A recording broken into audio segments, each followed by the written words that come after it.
Méditation du 23 mai. La sagesse de l'épervier. Est-ce par ton intelligence que l'épervier prend son vol et qu'il étend ses ailes vers le midi? Job 39, verset 26. Un matin d'automne, un ornithologue est monté à la cime d'une montagne pour observer la migration des éperviers. Quand ces oiseaux doivent s'envoler vers le sud pour l'hiver, ils volent le long d'une chaîne de montagnes pour profiter des courants ascendants produits par les irrégularités du terrain. Au crépuscule, ils descendent par les vallées et les coteaux des montagnes pour passer la nuit dans les arbres et les buissons. Tout le matin, l'ornithologue a dû se rendre au sommet pour les voir se réveiller et partir. Il les a aperçus ici et là tandis qu'ils montaient toujours plus haut, tournant en rond les ailes déployées. Bientôt, ils ont atteint la même hauteur que lui, mais il lui semblait qu'ils n'avaient pas bougé d'une plume. Il les voyait maintenant parfaitement.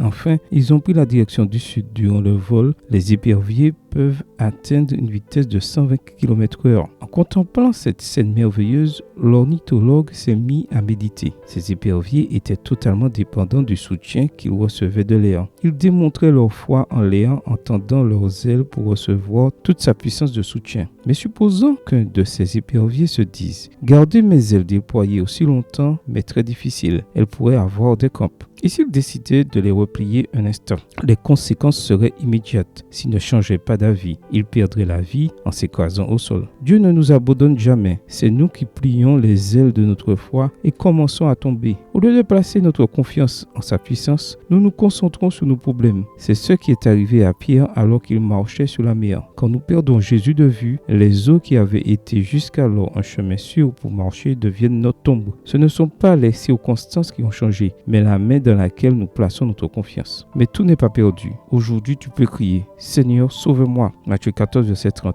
et déployer tes ailes. Le Seigneur étendra sa main pour t'aider et tu seras en sécurité. Veux-tu mettre ta confiance dans les mains du Sauveur aujourd'hui? Amen. Bonne journée à toi et que le Seigneur te bénisse.